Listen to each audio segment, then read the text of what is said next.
नमस्कार, मैं हूं मनोज वर्मा और आप देख रहे हैं अटेंशन। और अटेंशन में आज चर्चा होगी कि थमा चुनावी शोर और किसका कितना जोर।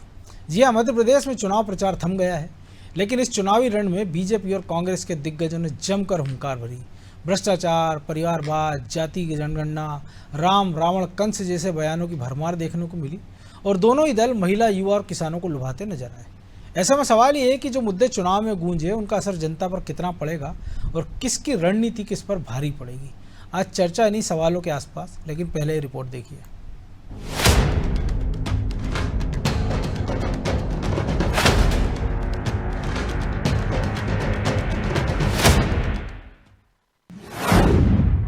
मध्य प्रदेश में थम गया चुनावी शोर। बीजेपी और कांग्रेस के दिग्गजों ने लगाया पूरा जोर। परिवारवाद, डबल इंजन जैसे मुद्दों की रही भरमार। विधानसभा चुनाव में किसकी नैया होगी पार। मध्य प्रदेश में चुनावी शोर थम गया है। अब 17 नवंबर को वोटिंग होगी, लेकिन इस बार के प्रचार प्रसार में बीजेपी और कांग्रेस के दिग्गजों ने पूरा जोर लगाया। बीजेपी की तरफ से पीएम मोदी ने 7 दिन प्रचार किया और 15 विधानसभा कवर किए, तो केंद्रीय गृह मंत्री अमित शाह ने 7 दिनों में 21 विधानसभाओं में प्रचार किया। इस दौरान बीजेपी ने बंटाधार, कपड़ा फाड़ का पॉलिटिक्स, परिवारवाद और प्रदेश को बीमारू राज्य बनाने के आरोप कांग्रेस पर लगाए और बीजेपी के पक्ष में माहौल बनाया। इस चुनाव में रामायण और महाभारत के किरदारों की भी एंट्री देखने को मिली। हालांकि बीजेपी हिंदुत्व और राम के सहारे ही चुनाव प्रचार में उतरी थी और इसी सहारे उसने कांग्रेस पर जमकर वार किए। कांग्रेस क्या कभी गरीब का, किसी आदिवासी का भला कर सकती थी? भला कर सकती थी? क्या हमारी गरीबी उनके फोटो के लिए है क्या? इसी सोच के साथ दशकों तक हमारे आदिवासी भाई बहन हाशिए पर रहे। गरीब आदिवासियों के साथ हो रहा यह अन्याय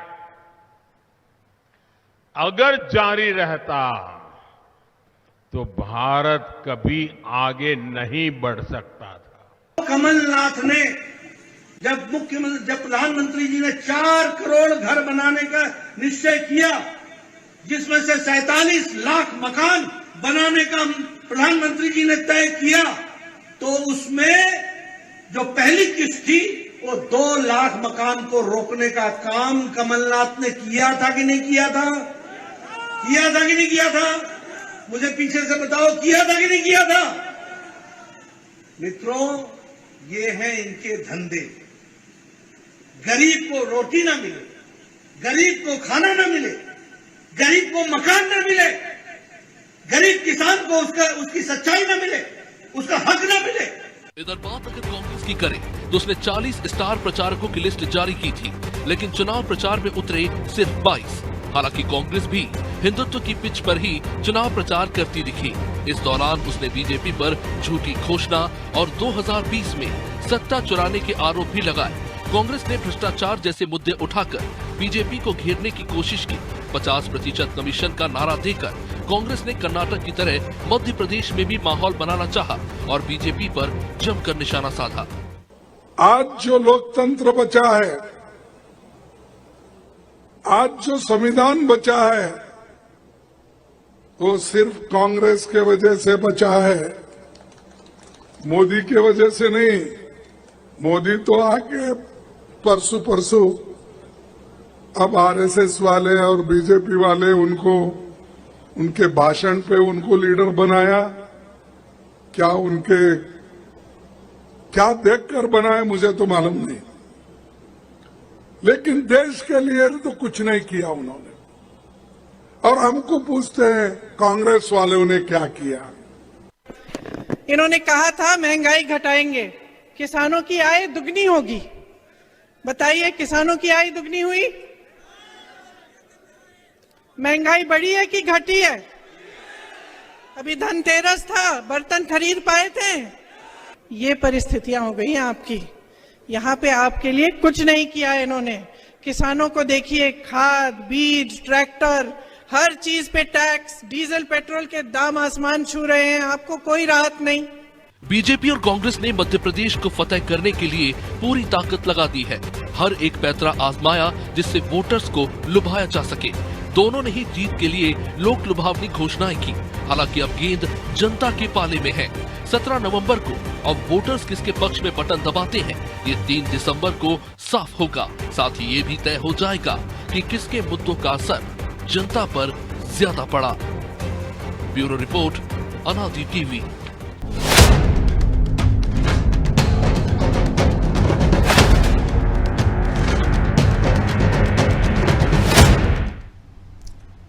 तो इसी पर चर्चा करने के लिए हमारे साथ जुड़ गए वरिष्ठ पत्रकार सुरेश शर्मा और हमारे सहयोगी ब्रजेश चौक से।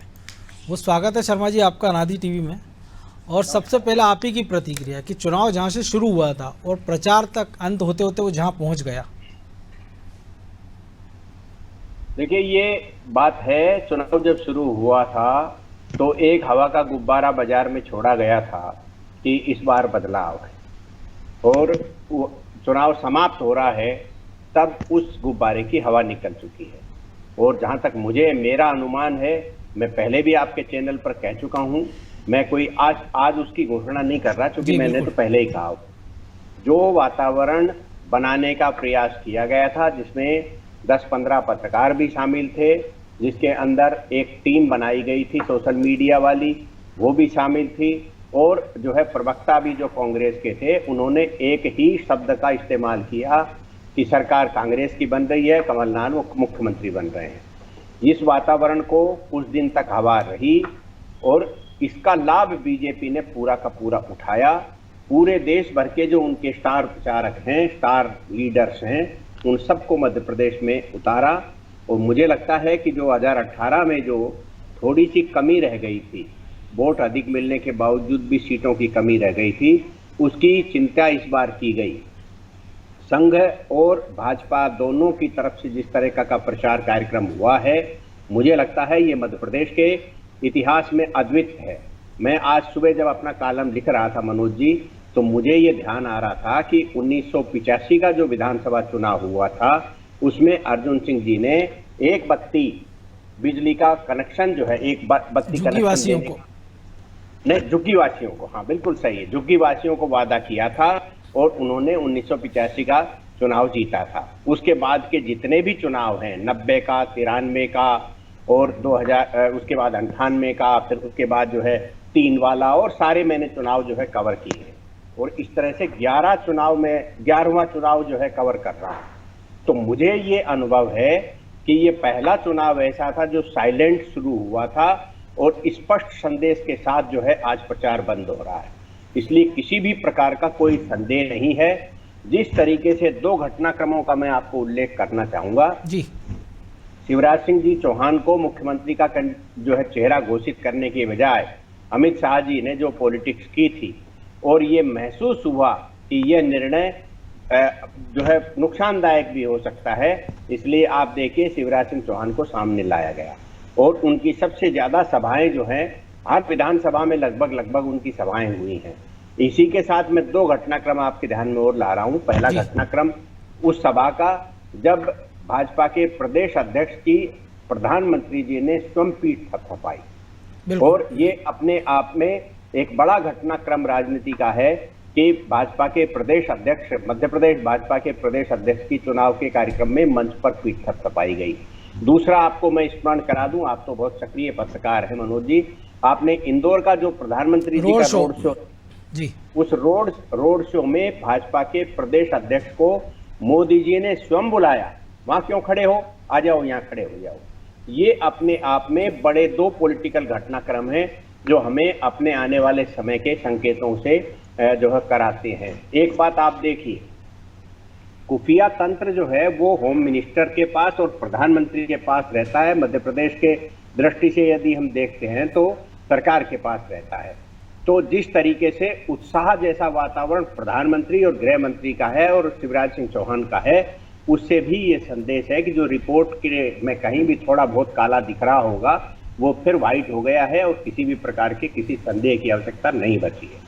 अब केवल एक बात बचती है कि जो चुनाव है अभी, यानी मतदान है जिस दिन, उस दिन मतदान का प्रतिशत अधिक से अधिक निकल जाए। जो कार्यकर्ताओं में निराशा थी वो लगभग खत्म है। मुझे कहीं अब निराशा दिखाई नहीं दे रही, क्योंकि आपने देखा होगा जो विरोध की बातें करने वाले लोग हैं उन सबको किसी कार्यक्रम में शामिल करके उनके जो गुस्से को शांत कर दिया गया। अब केवल बस एक बात कह के मैं अपनी बात समाप्त करता हूं मनोज जी। चुनाव प्रचार में जिस प्रकार के मुद्दे उठे, उन मुद्दों के अंदर जो आकर्षण किसी भी मुद्दे का था, आज आप कांग्रेस का विज्ञापन देख लीजिए, आज मुख्यमंत्री की अपील देख लीजिए, दोनों का अंतर समझ में आ जाएगा। यानी कि कमलनाथ जी ने, हमने एक बार कह दिया था कि क्या 3,500 रुपया और सत्ता चाहते हैं, 3,500 बांट करके, आज उन्होंने कहा नहीं हम तो 15,000 रुपये महीना देंगे। 15,000 रुपये महीना तब मिलेगा किसी व्यक्ति को जिसमें सभी प्रकार के जो मुद्दे उन्होंने उठाए हैं उनकी पूर्ति करता हो, वरना और उसके लिए जो पैरामीटर्स उन्होंने पैरामीटर्स बनाएंगे उस पर भी खरा उतरना होगा। तो ब्रजेश जी शुरुआत में हमने देखा कि गारंटी का बड़ा जोर था, हल्ला था, नारी सम्मान हो, लाडली बहना उसकी काट में आ गई, 100 यूनिट बिजली फ्री हो, किसानों की कर्ज माफ़ी हो, ऐसे तमाम सारे। फिर धीरे धीरे मामला भ्रष्टाचार की ओर ले जाने का प्रयास हुआ कि 50% की सरकार है। कुछ सारे वीडियो ऑडियो चिट्ठियाँ भी हुई, फिर केंद्रीय मंत्री के बेटे के कुछ वीडियो जारी किए गए, फिर हमने देखा सर्जिकल स्ट्राइक भी, उरी हमले भी, फिर मामला घूमते घूमते संविधान पे आ गया, कभी महंगाई पे आया, कभी किसान पे आया। तो कांग्रेस एक तरह से एक फोकस्ड प्रचार नहीं कर पाई कि किसी एक मुद्दे को लेकर वो चलते, जो उन्होंने कर्नाटक में किया था, जो उन्होंने हिमाचल में किया था, कि वो मुद्दे से भटके नहीं। लेकिन मध्य प्रदेश में ऐसा शायद नहीं कर पाए। देखिए मनोज जी, हमने देखा है कि कर्नाटक में किस तरह से कांग्रेस ने कैंपेन चलाई, अब हमने देखा कि हिमाचल में किस तरह से कैंपेन चलाई, उन्होंने एकजुट होकर मुद्दों पर डटे रहे। हमने देखा है बीजेपी अपने मुद्दों से दूसरे मुद्दों पर ले जाती रही। यदि उन्होंने वहाँ 50% कमीशन की बात की कर्नाटक में, तो वो अडिग रहे उस पर, और बीजेपी ने धार्मिक ध्रुवीकरण के माध्यम से उनको अपनी पिच पर लाने की कोशिश की, लेकिन वहाँ भी वो हमलावर रहे और उनकी पिच पर ही जाकर उनको एक तरह से मात दे दी। लेकिन मध्य प्रदेश में हमें शुरुआत में लग रहा था कि कांग्रेस गंभीर है और कांग्रेस मुद्दे उठाएगी, जिन मुद्दों की वो बात करेगी। यहाँ भी एक नैरेटिव सेट करने की कोशिश कर रही थी कांग्रेस, लेकिन वो बीच में जब चुनाव की तारीखें घोषित हुई, जैसे जैसे चुनाव प्रचार अभियान बढ़ा, वो अपने मुद्दों से भटक गई। वो उसी पिच पर जाके खेलते नजर आई जिस पिच पर बीजेपी चाहती थी। तो बीजेपी के जो स्टार प्रचारक थे, चाहे उनकी जो कोशिश थी, वो एक तरह से बीजेपी ने अपनी पूरी ताकत झोंक दी, जिसका असर भी दिखा, जो शर्मा जी विस्तार से बता रहे थे कि एक माहौल बनाने की कोशिश की, एक नैरेटिव सेट करने की कोशिश की। वो तमाम मुद्दे लेकर आ गए बीजेपी वाले, और एक तरह से जो कांग्रेस को हमलावर होना थी वो बचाव में आ गई। चाहे धर्म के मामले में हो, चाहे हम पांडवों की बात कर लें, चाहे रामायण की राम की बात कर लें, चाहे अन्य मुद्दों की बात कर लें, 370 की बात कर लें, भ्रष्टाचार की बात कर लें। भ्रष्टाचार का मुद्दा यहाँ खड़ा करना चाहती थी, लेकिन जब प्रधानमंत्री नरेंद्र मोदी ने उल्टा बार किया कि भ्रष्टाचार मतलब कांग्रेस आई तो भ्रष्टाचार होगा, उन्होंने यूपीए सरकार के भ्रष्टाचार गिनाए, उन्होंने तमाम तरह के भ्रष्टाचार गिनाए, छत्तीसगढ़ की जिक्र किया, अन्य राज्यों का जिक्र किया, राजस्थान की लाल डायरी भी चर्चा में रही। बिल्कुल। तो आप देखिए कि बीजेपी एक तरह से हमलावर हुई और कांग्रेस जिस तरह से प्रचार अभियान है उसका भटकता गया। यदि उदाहरण के तौर पर हम देख लें कि उन्होंने 40 स्टार प्रचारक बनाए थे मनोज जी, 22 तो आए ही नहीं मैदान में। चलिए हम मान लेते हैं कि अशोक गहलोत इसलिए नहीं आए, आपने स्टार प्रचारक बनाया कि वो अपने क्षेत्र में बिजी थे। भूपेश बघेल इसलिए नहीं आए कि वो छत्तीसगढ़ में बिजी थे। केसी वेणुगोपाल कहाँ गए, आपके दीपक बाबरिया कहाँ गए, मुकुल वासनिक कहाँ गए, और बाकी छोड़ दीजिए मनोज जी, मध्य प्रदेश के जिनको आपने स्टार प्रचारक बनाया, जीतू पटवारी, अरुण यादव, अजय सिंह राहुल भैया, कांतिलाल भूरिया, कहाँ दिखे आपको? भूरिया जी अपने बेटे और आसपास की सीटों पे दिखे, अजय सिंह अपने आसपास की सीटों पे खुद, कमलेश्वर पटेल भी उनमें एक शामिल हैं। तो आप देखिए कि ये नेता जिनको आपने स्टार प्रचारकों की सूची में तो शामिल कर दिया, इनकी जगह आप वो दूसरों को रख सकते थे, लेकिन वो अपने क्षेत्र तक सीमित रहे, अपने लोगों तक सीमित रहे। कोई बेटे के लिए सीमित रहा, कोई अपने खुद की सीट बचाने के लिए सीमित रहा। रही बात जो आप सभाएं करने वाले थे, 22 सभाएं करने वाले थे राहुल गांधी, प्रियंका गांधी और खड़गे की, आप देखिए कि आपने राहुल गांधी की, प्रियंका गांधी की सभाओं में बाकी के नेता नहीं आए, 11 सभाएं और जोड़ दी। और आपका कमलनाथ ये दावा कर सकते हैं कि वो 230 सीटों पर घूमे आए। शिवराज सिंह चौहान अकेले कैसे कि रोज 10-10, 11-11, एक दर्जन सभाएं कर रहे थे। दीपावली, धनतेरस के दिन भी, धनतेरस के दिन, और आखिरी समय तक 6 बजे तक वो प्रचार करते रहे। और कांग्रेस खुद कह रही है, कांग्रेस के नेता खुद कह रहे हैं कि कमलनाथ 100 से ज्यादा सीटों पर गए हैं, 100 सीटों पर गए हैं लगभग।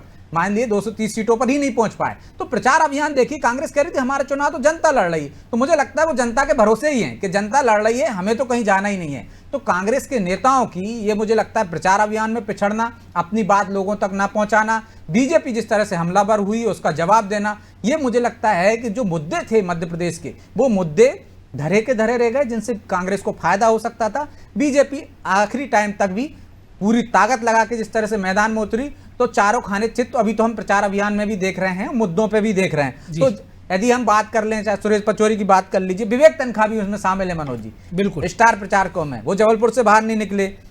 भूरिया का मैं बता ही चुका हूं आपको। रणदीप तो आप सुरजेवाला, रणदीप सुरजेवाला वो सभाओं में ही लगे रहे। तो जो स्टार प्रचारकों की आपने एक सूची बनाई थी निश्चित तौर पर, उसमें आपको ऐसे लोग रखना चाहिए थे जो आते, प्रभावित करते मतदाताओं को, उनकी बातों का वजन होता। राज बब्बर आए आपके पीसीसी में, एक प्रेस वार्ता लेकर चले गए, क्यों नहीं आपने उनकी सभा रखी एक क्षेत्र में? आकर्षक चेहरा था, अपील करता, कुछ तो असर होता। राहुल गांधी ने नरेला में रोड शो कर दिया, आप बताइए, नुक्कड़ सभा कर दी। जो अगले दिन फिर आए दक्षिण पश्चिम में। तो जो ताकत लगानी चाहिए थी कांग्रेस को, वो ताकत लगाते नजर नहीं आई। जिन मुद्दों पर उसको अड़ग रहना चाहिए था, जो हमने कर्नाटक में देखा, जो हिमाचल में देखा, उन मुद्दों से भी भटक गई। भ्रष्टाचार का नैरेटिव वो एक तरह से सेट नहीं कर पाई है। धार्मिक मुद्दे पे हम देखें तो वो दाएं बाएं होते रहे उनके नेता, और महंगाई के मुद्दे पे, महंगाई तो हमेशा चुनाव का मुद्दा रहा है, लेकिन वो उस तरह से आकर्षक नहीं कर पाई है। और लाडली बहना जो कह रहे थे, नारी सम्मान योजना की जिस तरह से लाडली बहना का जिक्र आया, जिस तरह से शिवराज सिंह चौहान की छवि को उन्होंने डैमेज करने की कोशिश की, उन मुद्दों को व्यापक का जिक्र कर रहे हैं वो, जिसमें 2 चुनाव हो चुके हैं ऑलरेडी। वो मुद्दा है ही नहीं आज की तारीख में, उसको आप खड़ा करने की कोशिश कर रहे हो। तो मुझे लगता है कि कांग्रेस अपने नेताओं को भी सही मैसेज नहीं दे पाई। गलत तरीके से यदि खड़गे की बात करें, प्रियंका की बात करें, राहुल गांधी की, तो वो मुद्दे से राष्ट्रीय मुद्दों पर खुद ले गए। जो बीजेपी चाहती थी कि 370 पे बात करे, वही बात हम देख रहे हैं कि वो, बल्कि राम के वनवास के साल कितने थे ये भी एक मुद्दा बना। तो शर्मा जी जो आप कह रहे थे उसको भी पूरा कीजिए। लेकिन लाडली बहना इस पूरे चुनाव में गेम चेंजर बन के आ रही, क्योंकि बीच चुनाव में भूपेश बघेल को उससे मिलती जुलती एक घोषणा करना पड़ी छत्तीसगढ़ में, जो भी पहले चरण का वहाँ मतदान हो चुका है उसके बाद, और बीजेपी ने उसको फोकस में लाया। अचानक से प्रेस कॉन्फ्रेंस हुई, प्रदेश अध्यक्ष बीजेपी के प्रेस कॉन्फ्रेंस करके उस पर बताते कि नहीं 3000 तक इस मामले को ले जाएंगे। वो बातें बड़े साफ साफ शब्दों में मनोज जी कि आपको 1, 2 और 3 ये जानकारी नहीं है कि आज ये एक बात आप कह रहे हो, उसका दूसरा प्रभाव क्या होगा, उसकी काट में तीसरी स्थिति क्या होगी। तो अब राजनीति की गुण नहीं है आप में। जब जनधन खाते खोले गए तो सबको मालूम था, अरे अब क्या हो रहा है। बाद में क्या निकला? बाद में ये निकला कि सरकार अपनी योजनाओं का पैसा डायरेक्ट खाते में डालना चाहती है। जब भारत की राष्ट्रपति आदिवासी महिला को बनाया गया, तब सबकी समझ में ये आ रहा था कि अरे आदिवासियों के वोट बैंक को जो है लपकने की भाजपा की तैयारी है। लेकिन उसमें आदिवासी और महिला 2 शामिल थे। फिर उसके बाद जो है महिला का प्रोग्राम मध्य प्रदेश में आप लाडली बहन लक्ष्मी से लगा करके और लाडली बहना तक चले आइए। 33% आरक्षण महिलाओं को दिया गया, इस बात पर आप आ जाइए। ये एक केवल लाडली बहना भर नहीं है। जब भारत की राष्ट्रपति महिला को बनाया जाता है, जब केंद्र में 33% का आरक्षण देने की योजना बनती है, मध्य प्रदेश में चल रही योजनाओं के विस्तार की बात चलती है, तो ये एक संदेश जाता है कि भारतीय जनता पार्टी महिलाओं के जो सशक्तिकरण के संबंध में एक गंभीर विचार रखती है और पूरी श्रृंखला है योजनाओं की। तो ये नहीं है कि आपने कह दिया हम 1500 रुपए देंगे। आपसे ये पूछ लिया जाए कि आप 1500 क्यों देना चाहते हैं, तब आपके पास कोई योजना नहीं है, कोई बात नहीं है जिसका आप जवाब दे सकें। तो इस प्रकार से एक राजनीतिक पार्टी, मैं बार बार जो शब्द इस्तेमाल करता हूं कि जब तक आप अपना विजन नहीं देंगे तब तक आपकी परिस्थितियां नहीं बनेंगी। आप देखिए भाजपा के पास हिमाचल उसके आसाम के मुख्यमंत्री लेकर के आ गए, उन्होंने जिस तरह के, क्योंकि वो पहले कांग्रेस में थे, उन्होंने जिस तरह के प्रहार किए, जिस तरह की बातें कही, उनकी बातों को लोगों ने कितना जो है रोमांचित होकर के उनको स्वीकार किया। आप ये योगी आदित्यनाथ जब मध्य प्रदेश आए और जिन क्षेत्रों में वो गए, आप ये समझ लीजिए वातावरण क्या निर्मित हो गया। लेकिन इनके यहाँ 4 मुख्यमंत्री हैं कांग्रेस के, 2 मुख्यमंत्री अपने यहाँ के चुनाव में फंसे हुए हैं, 2 मुख्यमंत्री आए ही नहीं। यदि मुझे नहीं मालूम स्टार प्रचार की सूची में थे कि नहीं थे, लेकिन सुक्खू और जो है कर्नाटक वाले मुख्यमंत्री दोनों सिद्धारमैया जी, आपने ये कह रहे थे कि डी शिव कुमार जो है वो मध्य प्रदेश का चुनाव लड़ेंगे और कर्नाटक की तर्ज पर लड़ाएंगे। तो वो कहाँ गई तर्जियां? तो ब्रजेश जी तो बिल्कुल वहां तो सही खुद है वो कि छत्तीसगढ़ और राजस्थान की तर्ज पर लड़ रहे हैं ना अभी तो, सीएम और डिप्टी सीएम। आप ये देखिए, ब्रजेश जी ने बहुत तार्किक तरीके से अपनी बात रखी है कि क्या मुद्दे आपके होना थे, आपने किन मुद्दों को उठाया था और कहां आप भटक करके चले गए। इसलिए मनोज जी, मैं बार बार ये संदेश प्रकट कर रहा हूं कि भैया आपको पूर्व मुख्यमंत्री बनना था, आप बन गए। अब आपने सारी की सारी पीछे भाजपा के लिए तैयार कर दी, मोदी शाह के लिए तैयार कर दी, तो आप सबको मालूम है इन चीजों को कोई बहुत छुपने वाला चीज नहीं, लेकिन फिर भी राजनीति में संघर्ष करते हुए दिखना चाहिए। आज का एक जो बड़ा अखबारों की चर्चा कर रहा हूं, नाम अखबार का उचित नहीं है लेना, लेकिन उसके पहले उस पे एक कॉलम में एक वो छपता है चुनाव के संबंध में। आज का जो छपा हुआ है उसमें लिखा हुआ है कि कांग्रेस ने कहा जनता ही उनका चुनाव लड़ेगी, और उसके अंदर वो लिखते हैं कि अब तो ऐसा लगने लगा कि कांग्रेस वालों ने सच में ही ये सोच लिया कि उनका चुनाव जनता लड़ेगी, अपन को तो सो जाना चाहिए, क्या को मेहनत करना चाहिए। अब उन्होंने ये कहा, दिग्विजय सिंह ने जो है चुनाव प्रचार करना जो है कम कर दिया। उन्होंने कह दिया कि सुरजेवाला जो है वो तो केवल जो है राहुल गांधी और उनके अध्यक्ष जी के और लेकिन ब्रजेश जी बिल्कुल, तो जिस प्रकार से माहौल बना, हमने देखा कि कई सारे प्रवक्ता थे, लेकिन प्रेस कॉन्फ्रेंस उनकी ग्वालियर, इंदौर, भोपाल एक ही मुद्दे पे, तो जो रणदीप सुरजेवाला प्रभारी थे वो बीच मैच से कह सकते हैं गायब हो गए। वो एकदम खिलाड़ी होते होते वो थर्ड एम्पायर हो गए, वो दूर कहीं से देख रहे थे कि क्या कुछ हो रहा है, मुद्दों में भटकाव लटकाव। जो रणनीति होनी चाहिए थी बीजेपी की, वो मुझे लगता है कि राजधानी तक केंद्रित हो गई। राजधानी में कांग्रेस की, हाँ कांग्रेस की। आप सोचिए, राजधानी में आप शोर मचा रहा हो, सब कुछ मुद्दे ला रहा हो, आपके प्रवक्ता यहाँ प्रेस कॉन्फ्रेंस कर रहे हैं रेगुलर, यदि ये संभाग स्तर पर करते, संभाग स्तर पर मुद्दे उठाते, नीचे तक जाते, तो उनको ज्यादा जगह मिलती और वो बात उनकी ज्यादा लोगों तक पहुंच पाती। तो लेकिन वैसी कोई रणनीति रही नहीं ना उनकी, वैसी रणनीति पर उन्होंने काम नहीं किया। हम सोच रहे थे कि सोशल मीडिया पर इस बार कांग्रेस वैसी ही टक्कर देगी जिस तरह से कर्नाटक में दी थी, तो आप सोशल मीडिया की कैंपेन देख लीजिए उनकी। क्या ऐसा कोई चर्चित डायलॉग अभी उनका आया, कोई चर्चित सोशल मीडिया पे मामला आया? यदि हम आप जो कह रहे थे एक मंत्री के बेटे का ऑडियो, उसमें भी कांग्रेस का रोल नहीं है। सबसे बड़ी बात तो ये है कि कांग्रेस का ही रोल होता तो ये कहते कि कांग्रेस बड़ी दमदारी से है।